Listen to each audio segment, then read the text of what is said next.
texto foi escrito por Leidesdorff e o Etzkowitz, né? E eu sou Giovanni Gabriels. O texto ele fala sobre essa conferência que o professor descreveu aí no começo da nossa introdução da aula, que é a segunda conferência do Triple Helix, e essa conferência teve mais de 160 delegados, né, de 30 países, entre estes países da Europa, Ásia, América do Norte e América do Sul, e as maiores delegações foram dos Estados Unidos e, em segundo lugar, veio do Brasil e da Holanda. E, basicamente, o tema da conferência foi as condições locais, né, fornece os recursos com os quais se deve operar um modo de rede, né, e, basicamente, eles estavam debatendo sobre se esse modelo, né, se esse ambiente era bom para permitir alianças estratégicas. E, nesse caso, constatou-se que eles reconheceram que também necessitava um pouco de um papel mais proativo do Estado. Não de forma assim, intervencionista, mas de forma que ele criasse estruturas para ter essa coisa mais facilitada, né? Esse ambiente de inovação e de interação. E aí ele fala que a base de conhecimento da economia é cada vez mais uma parte da infraestrutura da sociedade. Então, é até importante a gente salientar essa participação do Estado. E, nesse caso, ele disse que tem que criar um ambiente bastante proposto às interações. E aí, acho que no segundo tópico do texto, ele fala exatamente o que é o Triple Helix, né, que a gente já vem abordando nas aulas anteriores. E, conceitualmente, a gente fala que o Triple Helix tem 3 esferas, né, que é a acadêmica, a industrial e a governamental. E elas são separadas por seus fluxos de conhecimento entre elas. E aí ele vai dizendo, ele vai demonstrando ao longo dos parágrafos essas evoluções, né, do Triple Helix, né, que é 1, 2 e 3. Basicamente, eu descrevi umas, vou descrever novamente, que as esferas são definidas institucionalmente, que é universidade, indústria e governo. A Triple Helix 2, as esferas são definidas como diferentes sistemas de comunicações que consistem no funcionamento dos mercados, né, nas inovações tecnológicas. E a Triple Helix 3, que é as esferas institucionais das universidades, indústria e governo, além de cumprir suas funções tradicionais, cada uma assume o papel das outras. Isso é bastante interessante ao longo do texto, porque ele traz exemplo nacional de como isso funciona, de uma instituição, na prática, tomar o papel da outra. E ao longo do texto ele fica bastante presente esses exemplos. Vamos lá. Aí ele vem para o tópico de metáfora, modelo e realidade. Nesse tópico, ele fala, na opinião dos autores, a Triple Helix é principalmente um modelo de análise da inovação em uma economia baseada no conhecimento. Ele diz isso porque a ciência ela não é mais só valorizada como algo que busca a verdade, ela também tem uma perspectiva de utilização. Então, as instituições estão cada vez mais envolvidas nas transições que causam por meio de suas interações. Então, acaba que tem um papel bastante importante dessa mudança de conceito, de percepção de como a ciência funciona. E ele fala que esse modelo dá conta do fenômeno da emergência, ou seja, nos ajuda a entender como o sistema de inovação se baseia em expectativas. Ele até coloca uma metáfora para comparar o modelo de inovação e as interações. Ele diz que as perspectivas podem ser consideradas como um genótipo, que refletem interações específicas entre as hélices. Enquanto a dinâmica complexa de inovação é uma fenotípica, isto é, ela, além do controle de qualquer perspectiva dada, não tem um controle assim, ela vai se perfazendo, né? Ela vai coisa. Tanto que mais para frente do texto ele fala que não existe um modelo ideal de interação nas inovações, que foi também uma crítica que ele faz à própria conferência, né? Ficou se debatendo muito a questão de financiamento, mas eles não debateram plenamente um modelo em si. É uma crítica que ele faz ao longo do texto.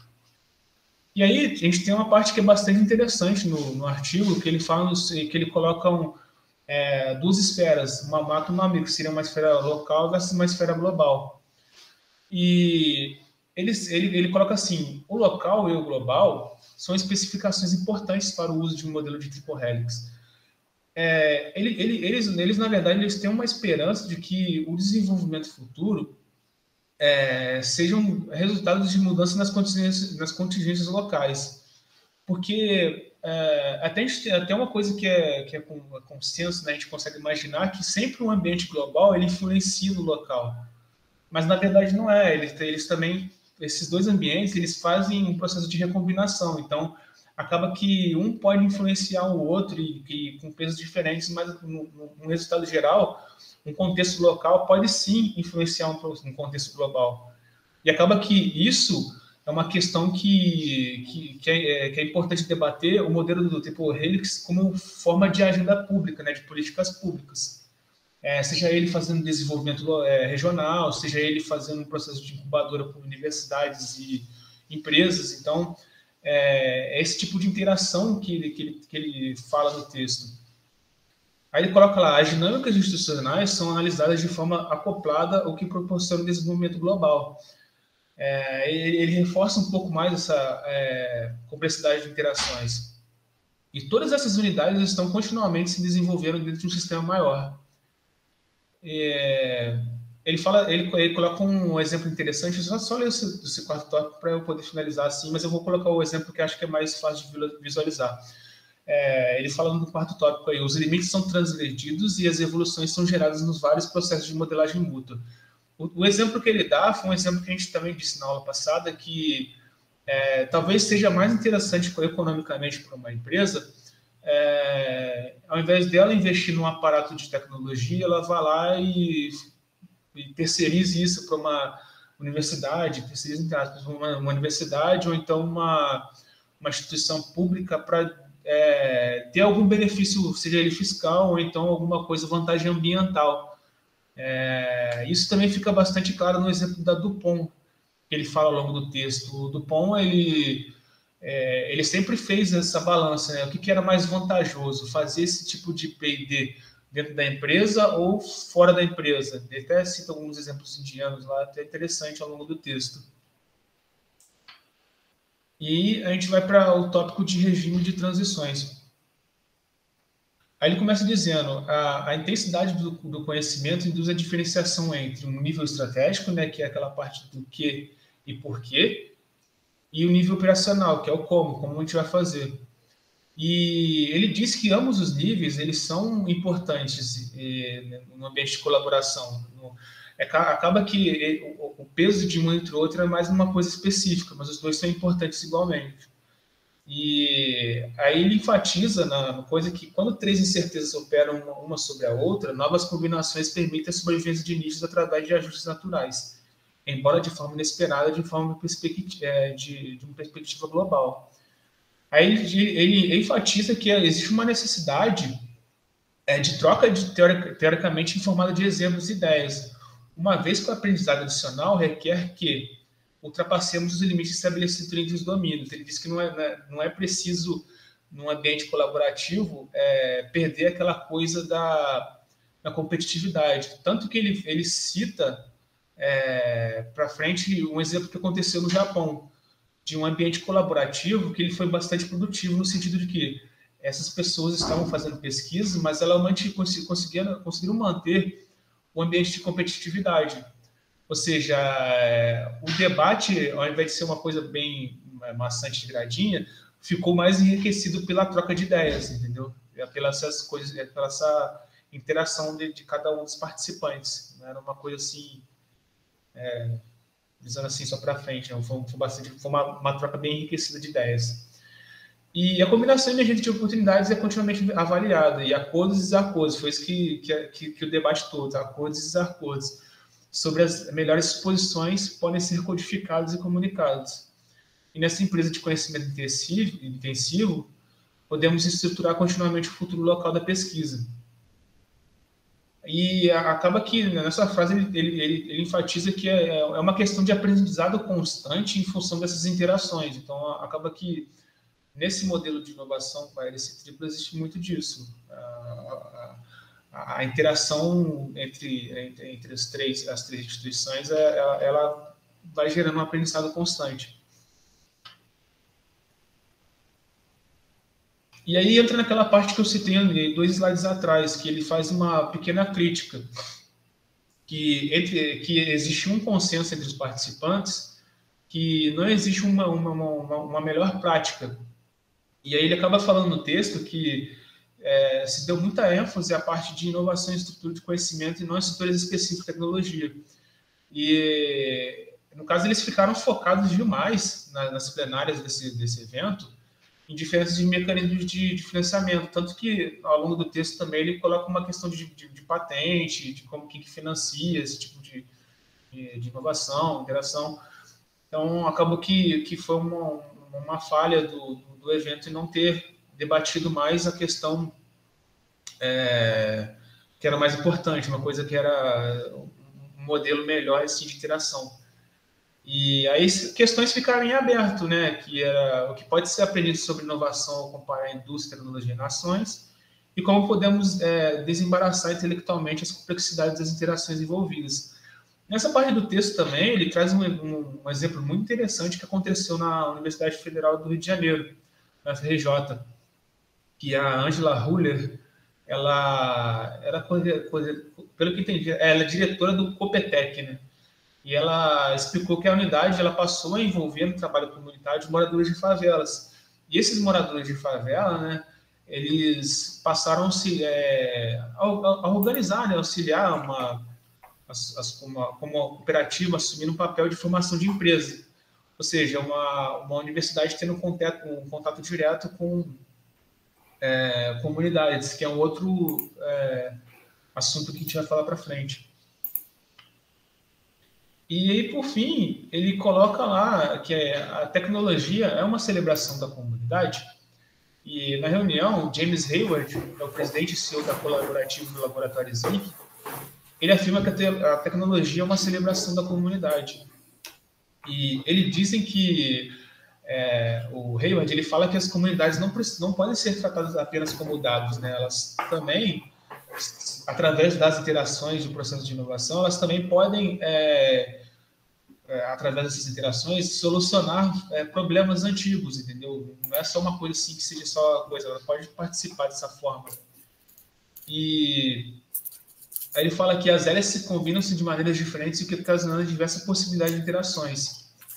E a inovação é inicialmente o resultado de uma interação local entre invenção científica, difusão econômica e poder político.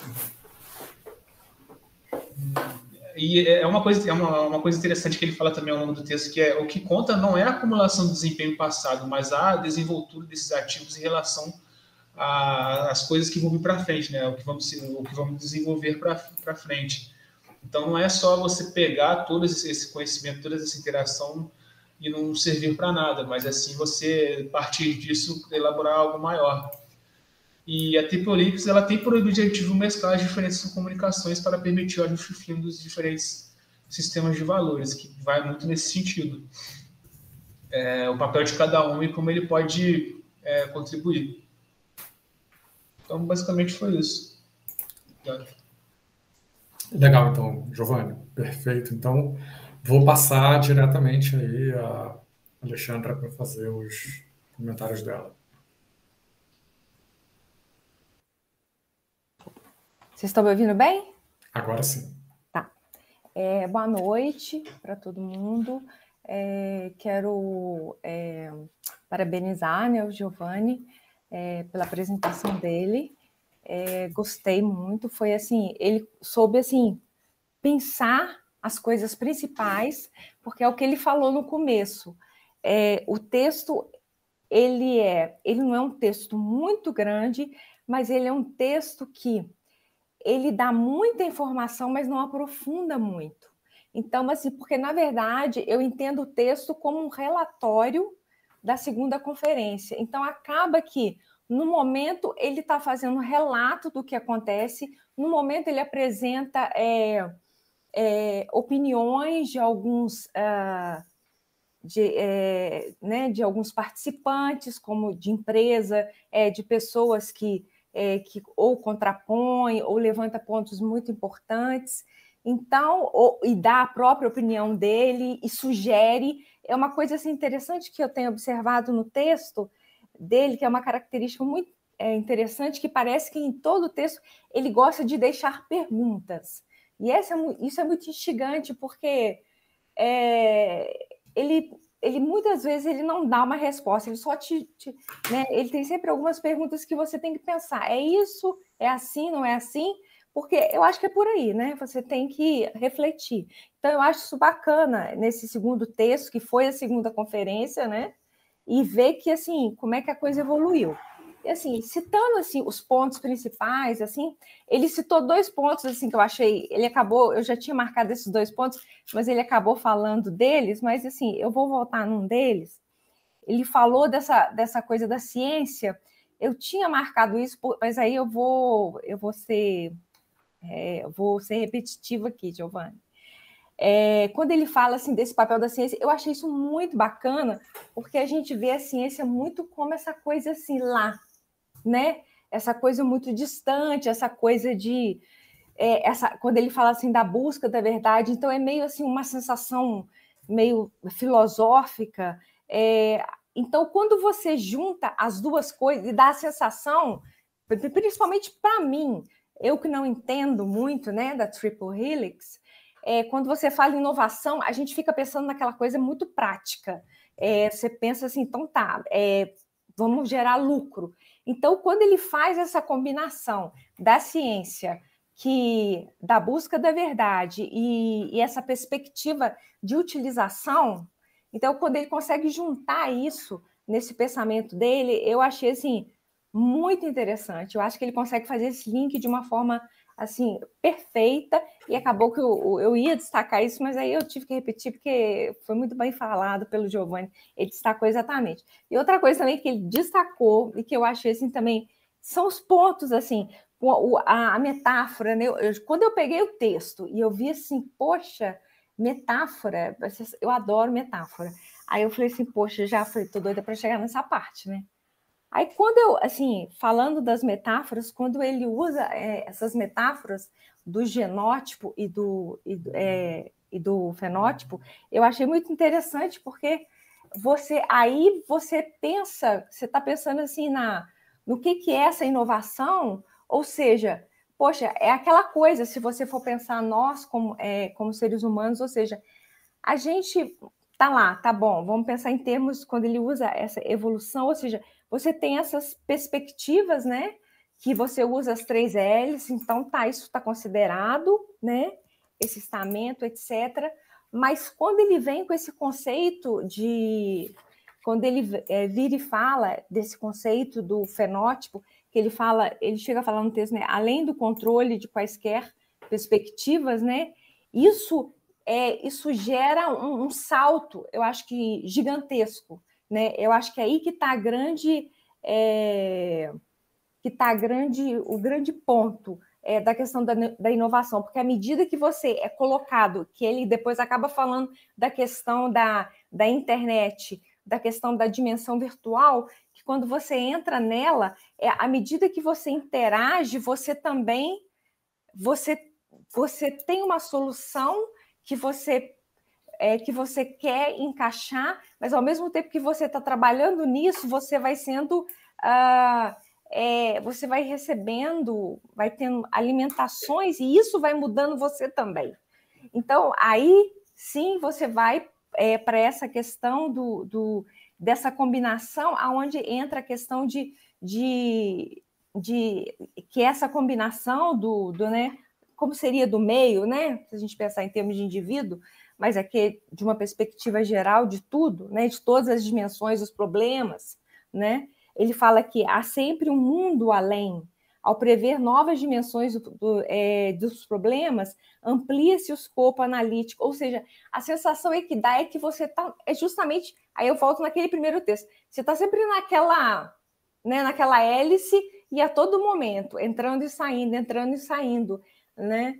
Assim, aí eu fico pensando assim, poxa vida, aí você fala, tem tudo a ver, porque no primeiro momento, se a gente vê a Triple Helix, né, a questão da inovação como uma coisa prática, lendo esses textos, eu estou tirando essa ideia, assim, não que ela não seja, não é, mas eu consigo agora, assim, é legal porque eu começo a ver esse conceito quando ele fala, assim, da ciência, nossa, essa questão da inovação é muito mais do que isso. Então, assim, isso tem mesmo coisa para discutir.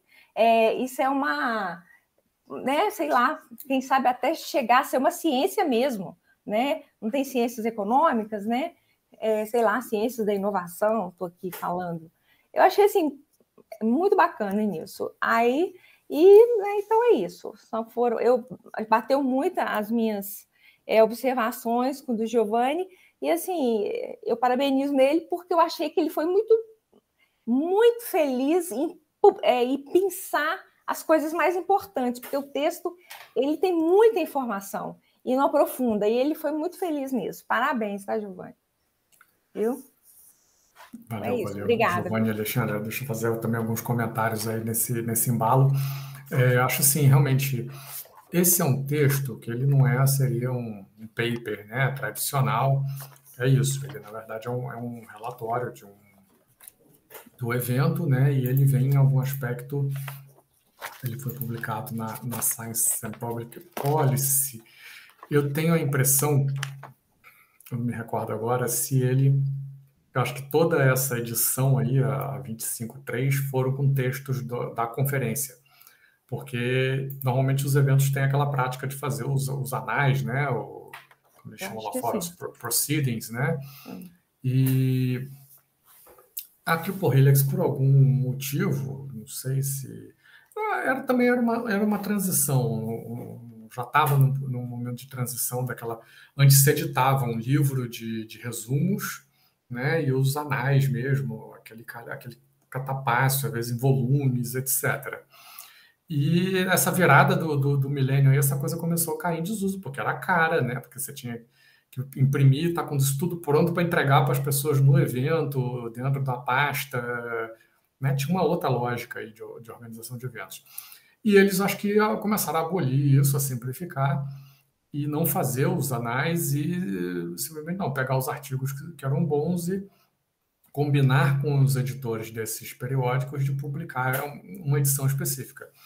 O que para um editor de periódico, né, hoje eu estou nessa posição, é um presente, né, dos céus, né, porque você tem um cara que fala assim para você, pô, tô organizando uma conferência lá cheia de gente boa, que vai trazer ideias boas, e eu vou organizar um número da sua revista, eu vou fazer o teu trabalho, né, você carimbar, chancelar o que eu estou fazendo.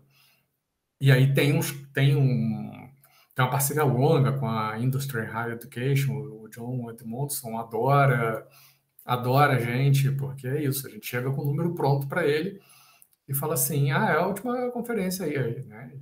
E essa é uma revista que tem hoje uns indicadores bem altos e a gente tem alguma contribuição, né? O movimento da Triple Helix tem alguma contribuição com isso. Então esse é um artigo que ele é atípico, né? Ele não é nem um editorial, né? Ele ao mesmo tempo joga ideias, é isso mesmo. Esse encontro do Ledersdorf com o Edskovitz, ele é muito rico nisso, porque são perspectivas muito diferentes, né, de um sociólogo com um engenheiro químico, e aí sempre tem uma leva de ideias. O que eu falo muito até para as pessoas, eu digo assim, olha, Triple Helix, na minha opinião, não é, né, um modelo, nenhuma teoria, né, porque não é replicável, tem umas questões ali, né, vamos dizer assim, da ciência. E porque precisa de desenvolvimentos, né? Tem muita ideia que está lançada e que não foi trabalhada depois. Algumas eles retomam, né? Acho que eu comentei isso também semana passada com vocês. Algumas eles desenvolvem mais à frente ou desenvolvem com outros autores, e outras não, né? Essa ideia da Triple Helix como um modelo para entender, né, o sistema de inovação, a inovação nessa sociedade baseada em conhecimento, né, ela vem muito da cabeça do Ledersdorf, né? O Edskovitz gosta mais da ideia, vamos dizer assim, é um modelo analítico, é aquela visão sociológica, né? Eu vou analisar. Não vou dar resposta, se eu tenho que dar resposta, eu tenho que prescrever ali uma receita, né, uma política pública, etc. Isso não interessa, isso é depois, né? e quer analisar, quer entender, e quer buscar exemplos, etc. O perigo disso, por outro lado, é que às vezes eu acho que fica um certo assim, liquidificador, né? Que tudo que você joga dentro vira parte da coisa, né? Então, alguns exemplos que o Itzcovitz dá foi coisa do tipo que contaram para ele, né? O que ele foi lá, visitou e viu e aí entendeu do jeito dele, explicaram para ele, ele entendeu e ele bota no material dele. Inclusive, é uma crítica que tem muito ao livro de 2007, 2008, que cita exemplos aí do mundo inteiro, mas sem as referências, sem as informações, a gente não tem como buscar isso. E mesmo os exemplos que a gente conhece, né? Por exemplo, tem alguns exemplos lá do Brasil que a gente conhecia e que são, assim, a visão dele da coisa, né? Não vou dizer que está errado, mas ele entendeu o que ele quis entender, né? E botou o exemplo lá. Esse caso aqui que ele cita o exemplo da COP, né? Da COPTEC, esse até que não está errado, não. Esse está certo, né? Realmente a Angela Uller era, na época, diretora da Fundação COPTEC, né? Que é a fundação, que é o braço de operações, né? Da pós-graduação em engenharia da UFRJ. Depois, inclusive, ela passou para a reitoria, foi diretora da agência de inovação da UFRJ, né? Mas essa percepção, né? O Henry entendeu que o braço de operações, quer dizer, o volume de projetos, ele visitou a COP várias vezes, né? Inclusive durante o processo de organização da conferência, quer dizer, visitou muito laboratório, conheceu um monte de gente, e ele via que tinha na época, por exemplo, algumas montadoras estavam vindo do Brasil, como a Renault, a Peugeot, Citroën. A Renault tinha parceria, tinha um laboratório lá dentro da COP, né? Tinha uma série da Petrobras, era muito ativo, o centro de pesquisa da Petrobras era, né, quase do outro lado da rua. Então ele entendeu essas relações, ele já tinha o olho treinado para isso, né? E aí, na época, a gente explicou lá para ele o que era a fundação e ele entendeu e incorporou, né? Mas tem alguns outros exemplos que aparecem mais à frente que eles não são tão felizes assim. Eu acho, por exemplo, essa ideia do fenótipo e do genótipo, essa é uma ideia que vem do Leidersdorf, né? E ela não é uma ideia simples. Quer dizer, é um pouco a gente entender a evolução, né? Por exemplo, vou tocar num tema super complicado, né? Mas, por exemplo, a questão da sexualidade, né? É uma questão que está no DNA, né? Ou é uma questão que tem a ver com o comportamento, com a interação com a sociedade, né? Então é um pouco isso que o Leidersdorf traz para a discussão quando ele fala assim, poxa, tem coisas, né, desse processo de interação que ela está no DNA dos atores, né? O cara interage porque gosta de interagir.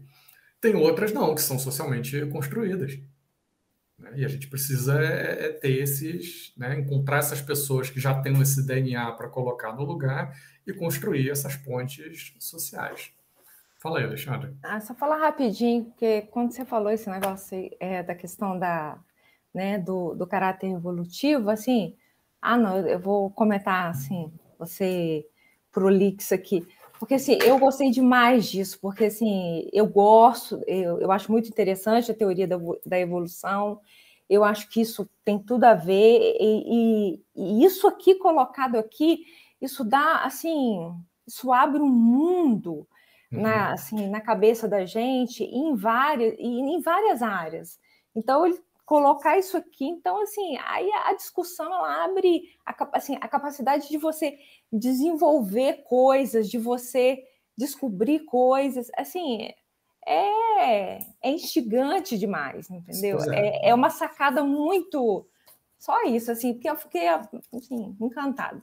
Pois é, eu acho que essa é uma sacada que as pessoas, né, como você, usando o teu termo, que as pessoas muitas vezes não percebem quando leem um pouco sobre a Triple Helix, que acha que é só aquele desenho das esferas, identificar os atores, botar ali, o que é a política pública? Fazer os caras interagirem, dar incentivo para os caras interagirem, pronto, né?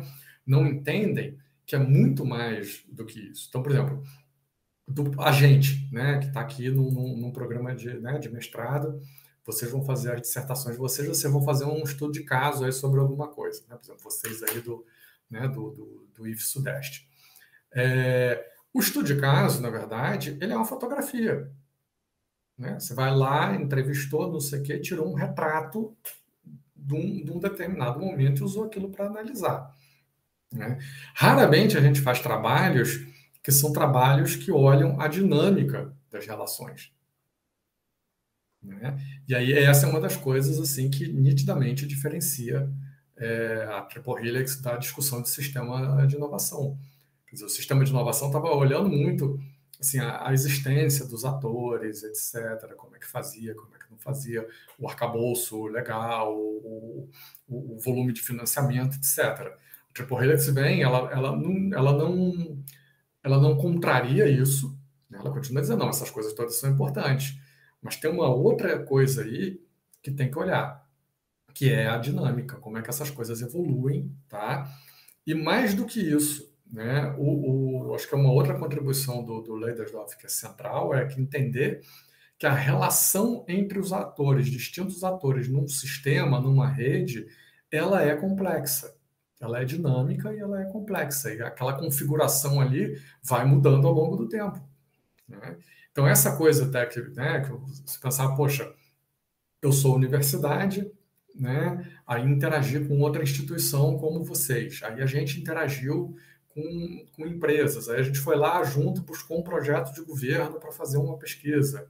Quer dizer, em todos esses processos, a gente vai um moldando o outro e construindo um espaço novo, né? E aí mais para frente eles conseguem conceitualmente desenhar isso quando eles falam das ideias, né, dos espaços de consenso, dos espaços híbridos, né, que começa a aparecer agora na literatura e mais para frente, né, vai se consolidar. Tem um trabalho que eu acho que deve ter uns 10 anos ou um pouco mais, que já fala da mudança, né, das esferas para espaços, né, porque você muitas vezes também não consegue delimitar claramente o que está contido dentro de uma esfera.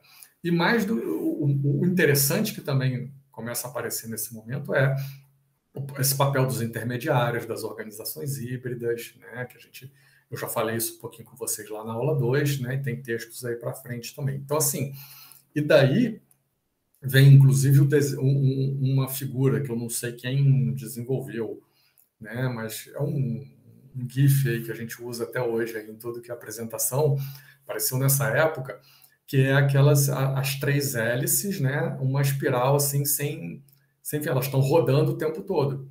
Então, na verdade, do ponto de vista ali, as esferas estão, né, tá rodando e você está subindo dentro daquele espaço. Quer dizer, você, enquanto instituição, né, ou vai criando uma rede de relações e de interações e vai passando por um patamar mais alto. Então, essa ideia da espiral sem fim, ou eles chamam também em algum momento da transição sem fim, né, ela é uma ideia que está muito, muito evidente, assim, muito nítida. A gente consegue perceber hoje, né, no que a gente vê. Tá? Então, foi legal também você ter levantado esse ponto, porque eu tinha anotado aqui para falar isso. E essas percepções, eu entendo assim que o Hetzkovits tinha, mas ele não conseguia explicar, né, tão bem. E aí, quando, né, o Leidersdorf traz essas discussões dos sistemas evolutivos, né, aí a coisa encaixa. Isso é muito interessante também, né? Você comentou o teu interesse nesse campo. A própria teoria neo-schumpeteriana, como um todo, tem um grupo, que inclusive é chamado de evolucionista, que vai beber exatamente lá no Darwin mesmo, né? No sentido de dizer, olha só, os fenômenos sociais são resultado de uma série de interações entre atores. E isso é como se fosse um organismo vivo, né? É como se fosse a biologia, é um organismo vivo, aquelas interações vão acontecendo e aquele organismo vai mudando. As redes de interações que são, né, se adaptam melhor, né, elas crescem, né, e se solidificam e sobrevivem. As redes de interações que são, né, deficientes, etc., elas tendem, né, a se extinguir, se auto-extinguir, né? E quando você olha, por exemplo, um projeto de desenvolvimento regional, né, você pega... Eu participei de alguns mal-sucedidos, né? Então, quando você olha um bem-sucedido e um mal-sucedido, é exatamente isso, né? Eu estou um tempo, eu tenho coisas escritas sobre o polo de TI lá de Petrópolis, mas na época eu trabalhei com eles, tinha muitos amigos lá, não podia escrever mal, né? Falar mal. E aí depois já tinha uma época que eu podia falar mal, mas o cara que tinha sido coordenador do projeto, que é muito meu amigo, estava na Secretaria de Ciência e Tecnologia do Estado, né? E aí eu não podia escrever um artigo baixando cacete no negócio, porque aí era fechar minhas portas na FAPERJ, né? E perder o amigo, que é um bom amigo de cerveja. Nós fomos parar na Rússia para tomar vodka junto lá na conferência Triple Helix. Então, assim, e depois eu chamei ele para escrever o artigo comigo, finalmente, mas a gente nunca conseguiu terminar. Que é olhar assim, poxa, o polo de Petrópolis tinha tudo para ter decolado. Cerca de 80 empresas, proximidade com o mercado do Rio, investimento, né? Tinha uma governança, se montou lá, tinha cerca de 20 instituições envolvidas, tinha atores de todas as esferas, etc. Tinha um problema de geração de conhecimento, que as instituições, principalmente acadêmicas, eram frágeis. Mas o conhecimento no segmento de TI, ele não vem, dependendo do nível, né, quando você não está tão na ponta assim, ele não vem tanto da academia. Ele vem muito das grandes empresas internacionais que criam plataformas, né, como a Microsoft, como a Cisco hoje, como o Google, etc. E na época, inclusive, a gente conseguiu levar para Petrópolis um braço da Microsoft, né, que era representada pela Allen aqui no Brasil, e montaram um centro lá, e um outro da IBM. Então, assim, essas coisas estavam confluindo. E esse arranjo, cara, ele foi uma peça do tabuleiro, saiu do lugar, né, a coisa toda se desmoronou, né? Quer dizer, então tinha uma pessoa que era chave nesse processo, que estruturou essa rede, que era o presidente da regional da Firjan lá em Petrópolis, que era um cara de articulação na cidade, já tinha sido secretário municipal, etc. Esse cara teve um infarto e morreu. E a partir daí começou uma briga pelo poder, né, pelo dinheiro, quem era o ordenador de despesa, quem ia meter a mão no dinheiro, né? E uma briga muito grande entre as empresas locais de pequeno e médio porte, com medo dessas maiores, com medo da visão de fora, né? O Sebrae acabou se posicionando contrariamente à Firjan na época. Cara, o projeto implodiu, né? Tinha, assim, no barato, na época, 3 milhões de reais para fomentar uma série de atividades, que hoje deve ser, o dinheiro de hoje deve ser uns 5, 6 milhões, pelo menos o dobro, né? Sim, poxa, o LNCC, que é uma instituição muito forte, a Universidade Católica de Petrópolis, quer dizer, o grupo empresarial bem alinhado, esses centros de empresas internacionais, e o troço afundou. Existe até hoje. Acabou que no fim, passado aí uns 2 ou 3 anos, as empresas locais, né, tomaram o poder da governança, mas a ambição do projeto, as coisas que estavam sendo construídas para criar um posicionamento nacional e até internacional, essas coisas foram para a lixeira, né? Foram para a lixeira. E aí muita gente que estava envolvida foi se afastando, foi saindo, dizendo, não, peraí, isso eu não quero. Eu fiquei um bom tempo lá, fiquei mais ou menos entre 2000 e 2003 pela Firjan, né, fazendo apoio, assessorando a gerência executiva, e depois entre 2004 e 2006 eu saí da Firjan, eu tinha uma empresa de consultoria, levei a empresa, fui morar em Petrópolis, levei a empresa para lá, né, e prestava consultoria para a fundação, que era a gestora do projeto, e parte das minhas horas a fundação alocava para as empresas que estavam incubadas, que estavam, né, se desenvolvendo, porque aí eu tinha um núcleozinho lá que era de escrever projeto para captar dinheiro. Né? Então, a gente ia para a FINEP, para a CNPq, né? Principalmente o público, né?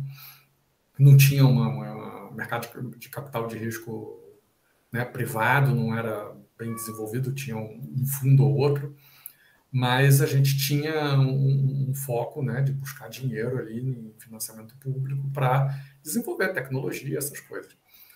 E, cara, a ideia era ótima e a coisa toda desandou. Né? Depois teve uma série de problemas. Depois um dia eu tenho que escrever esse artigo que ele é curioso. Né? Na época, esse projeto ele foi classificado como um arranjo produtivo local, né, do setor de TI. Teve fomento da FINEP, do MCTI. E os resultados foram, né, péssimos. Tendo os atores, tendo as relações, tendo dinheiro, né, praticamente nada aconteceu. Eu brinco que tem que escrever o artigo assim, era desarranjo improdutivo local, né, para discutir essas coisas. Porque você vai para congresso, você vê os caras falando de sucesso, né, vendendo as coisas legais, né. Eu frequento muito esses congressos, por exemplo, de parque tecnológico, que é da Protec, do lado de fora da IASP. E é isso, você vê os caras fazendo propaganda do próprio parque, né? O cara da universidade fazendo um estudo sobre o parque ali da universidade e fazendo propaganda lá no evento. Né? Discutir fracasso eu não estou vendo. E eu acho que a gente tem muito mais para aprender dessa discussão. Né? Então, que a gente, às vezes, eu olho aqui, né, aqui na região, também tem os atores, tem uma série de atores, mas falta a liga. Né? E eu tenho uma teoria para isso, que não é minha, né? Vem do professor Rafael e do Cristiano Monteiro, que são os sociólogos de plantão nossos aqui, que o desenho, né, e a cultura de Volta Redonda, né, ela é uma cultura industrial liderada por uma empresa, pela CSN. Que a cultura, né, era de fato assim, né, foi de fato assim durante, sei lá, 40 anos, mas que essa cultura ainda não mudou. Né? Então, a gente continua sendo uma cadeia industrial, né? Tem até os trabalhos aí da Anne Marcussen, que tem umas categorias, né? Quem for trabalhar com política pública, com desenvolvimento, é um material legal. Então, assim, a gente continua sendo um arranjo industrial liderado, né? Ou direcionado por uma empresa. Aqui ainda é pior, porque a empresa abandonou o arranjo. Ela não quer mais saber do arranjo. Né? Então, algumas outras relações se construíram, né? A partir do momento que você tem uma reconfiguração desse polo, né? Com a entrada das empresas automotivas. Mas, assim, você tem um Frankenstein aí. Quer dizer, você tem dois polos. Vamos dizer assim, metal mecânico e siderúrgico, e um outro automotivo, metal mecânico automotivo, um por cima do outro, e sem ter um conjunto de lideranças claras. E pior do que isso, as pessoas estão presas a essa cultura da empresa que lidera. Tá? Então, assim, a leitura do Rafael é que isso aqui nunca vai ser uma PL. Tem que sair uma geração inteira, tem que morrer todo mundo, né? Tem que ser a geração já do Rodolfo, aí já é diferente, né? Um pouco, né? Um pouco também, né, Rodolfo? Porque, assim, por exemplo, né, vocês sabem, eu não sou daqui, eu sou do Rio, vim para cá quando eu fiz o concurso em 2006, e para mim era muito estranho a forma como as pessoas se relacionavam, o mental, né, o modelo mental da relação com a CSN. Porque é um modelo mental de relação familiar. Né? E na própria UF, porque, né, você não sabe essa história, vou contar rapidinho. Aqui é o contrário, em vez da empresa ser o spin-off da universidade, é o contrário, a universidade é spin-off da empresa. Não tinha engenheiro para a CSN no fim dos anos 50 para 60. A CSN, numa visita do Jânio Quadros, pediu para criar a formação de engenheiro aqui. E aí o Jânio Quadros fez os famosos bilhetinhos dele. Era a Universidade Nacional do Trabalho. Inclusive o prédio da vila, onde fica a engenharia, que é de frente para a CSN, o terreno foi doado pela CSN, os laboratórios foram construídos pela CSN, e até recentemente, uns 10 anos atrás, até o ramal de telefone ainda era o mesmo, usava o telefone da CSN, mesmo depois de privatizada. Então, assim, é um caso, talvez... Eu não conheço outro no mundo, a gente já pesquisou lá de Pittsburgh, Detroit, não sei o quê. É um caso único do mundo que a universidade ela é, né, spin-off. E aí começou só com um ciclo profissional e depois que criou o ciclo básico, né? E eu brinco que é o nosso Adão, né? Nós somos a Eva, a costela que saiu do Adão. Quando eu fiz o aterrado, né? Quando eu fiz o concurso, eu vim para a escola de engenharia, para engenharia industrial. Inclusive, eu achei na época do concurso que era para dar administração para engenharia de produção. Quando eu fiz depois que me contaram, não, vai ter um curso de administração que já começou, né? Vai ter um outro instituto aí, a outra história. Então, assim, essa relação, né, ela absolutamente molda o modelo mental das pessoas. E aí todo mundo acha que a CSN tem que dar alguma coisa para a cidade ou para as pessoas ou para não sei o quê. E eu acho isso muito estranho. A relação, né, é aquela do... Assim, o pai e a mãe foram casados por 30 anos, aí tiveram 4 filhos, aí os filhos já têm neto, não sei o quê. Aí o cara dá aquela crise dos 50, 60 anos, separa da mulher e casa com outra. E a família inteira, né, fica ali perdida, magoada com aquela situação, né, não fala mais com o pai, não sei o quê. Um fala mais ou menos, o outro não fala, entendeu? Os filhos ficam tudo ali em crise. E é essa relação da sociedade, da sociedade local aqui de Volta Redonda com a CSN. Né? Eu falo assim, como... Eu não sou daqui, eu não vivi isso, quer dizer, a gente levou anos sem convênio, a UF sem convênio com a CSN por conta disso, porque as pessoas da UF achavam que a CSN tinha que dar alguma coisa para a UF, porque fazia isso a vida inteira. E nós só fomos voltar a ter um convênio, acho que em 2014, 14 ou 15, que aí já era a gente, né, que não tem nada com essa história, né, e que falou, olha, a gente quer trocar, é diferente, você quer comprar um serviço da gente, beleza, a gente tem serviços aqui para oferecer, vocês querem alunos, a gente já tinha um convênio de estágio, vamos fazer um convênio guarda-chuva com uma série de atividades, e aí a gente vem, né, com algumas cooperações, assim, esporádicas, menos do que a gente gostaria de ter, né? Obviamente, depois disso teve um ciclo de crise grande do mercado de siderurgia, então a CSN também freou algumas coisas, né? E agora que o mercado está bom, a crise é outra, né? É sanitária, então tem umas questões aí.